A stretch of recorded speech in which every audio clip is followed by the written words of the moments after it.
നമസ്കാരം പ്രിയ പ്രേക്ഷകർക്ക് പേജ് റോഡിലേക്ക് സ്വാഗതം. ഇന്ത്യയുടെ പ്രതിരോധ മേഖലയിൽ വൻ കുതിച്ചുചാട്ടം അടയാളപ്പെടുത്തിക്കൊണ്ട് അതിവേഗ ഡ്രോണുകളുടെ ഗംഭീര കടന്നുവരവാണ് ലോകം സാക്ഷ്യം വഹിക്കുന്നത്.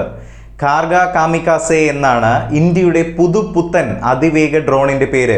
IIT കാൺപൂരും നാഷണൽ എയറോസ്പേസ് ലബോറട്ടറീസും വികസിപ്പിച്ചെടുത്ത കാർഗ കാമിക്കാസെ ഇന്ത്യയുടെ സൈനിക സാങ്കേതിക വിദ്യയിലെ ഗണ്യമായ പുരോഗതി പ്രതിനിധീകരിക്കുന്നതാണ്.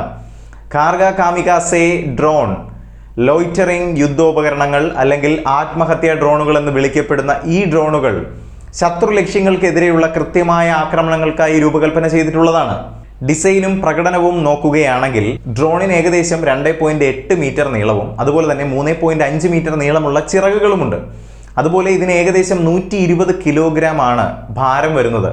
കൂടാതെ 30 മുതൽ 40 കിലോഗ്രാം വരെ സ്ഫോടകാത്മക പേലോഡ് വഹിക്കാൻ ഇവയ്ക്ക് കഴിയുമെന്നുള്ളതാണ്. കൂടാതെ 30 കുതിരശക്തിയുള്ള വാങ്കൽ എഞ്ചിൻ ഉപയോഗിച്ചാണ് ഇവ പ്രവർത്തിക്കുന്നത്.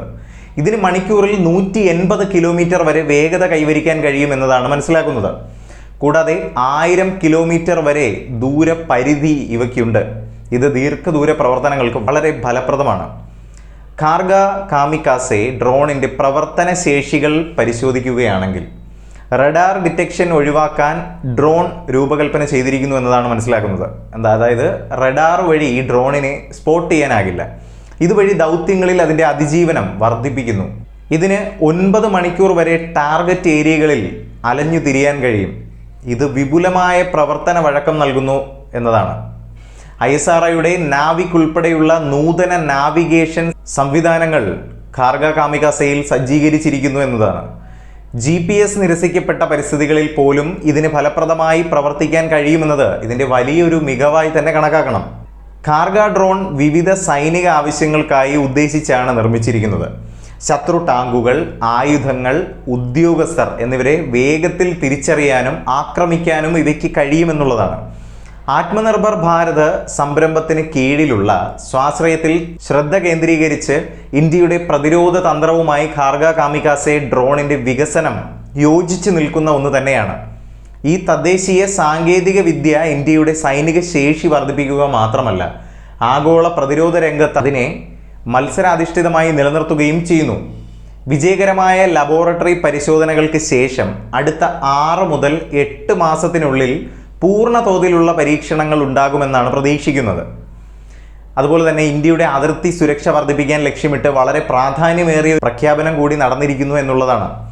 ഇന്ത്യ തങ്ങളുടെ അതിവേഗ ഡ്രോൺ വികസിപ്പിക്കുക മാത്രമല്ല, മറിച്ച് ശത്രു ഡ്രോണുകളെ എങ്ങനെ തടയണമെന്ന കാര്യത്തിലും ശ്രദ്ധ കേന്ദ്രീകരിക്കുകയാണ് കേട്ടോ. സമഗ്രമായ ആൻറ്റി ഡ്രോൺ യൂണിറ്റ് സ്ഥാപിക്കുമെന്ന് കേന്ദ്ര ആഭ്യന്തരമന്ത്രി അമിത് ഷാ ഇതിനോടകം പ്രഖ്യാപിച്ചു എന്ന പ്രധാനപ്പെട്ട വാർത്തയാണ് ഇപ്പോൾ പുറത്തു വരുന്നത്. 2024 ഡിസംബർ 8 രാജസ്ഥാനിലെ ജോധ്പൂരിൽ നടന്ന അതിർത്തി സുരക്ഷാ സേനയുടെ 60ാമത് റൈസിംഗ് ഡേ ആഘോഷത്തിനിടെയാണ് ഈ പ്രഖ്യാപനം നടന്നത്. ഇന്ത്യ പാകിസ്ഥാൻ അതിർത്തിയിലൂടെ ആയുധങ്ങളും മയക്കുമരുന്നും കടത്തുന്നതുൾപ്പെടെയുള്ള നിയമവിരുദ്ധ പ്രവർത്തനങ്ങൾക്ക് ഡ്രോണുകളുടെ ഉപയോഗം വർദ്ധിച്ചു വരുന്നതിനെ തുടർന്നാണ് ഈ പ്രത്യേക യൂണിറ്റിന്റെ ആവശ്യകത ഉയരുന്നത്.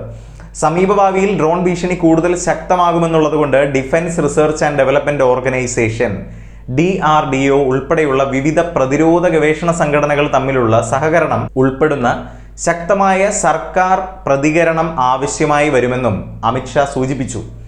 പഞ്ചാബ് അതിർത്തിയിൽ ഡ്രോൺ കണ്ടെത്തലും അതിനെ നശിപ്പിക്കുന്നതിൻ്റെ നിരക്കും ഗണ്യമായി മെച്ചപ്പെടുത്തിയ ലേസർ ഘടിപ്പിച്ച ആൻറ്റി ഡ്രോൺ ഗൺ സിസ്റ്റവും നിലവിലുള്ള നടപടികളുടെ വിജയവും അമിത്ഷാ എടുത്തു പറയുകയുണ്ടായി.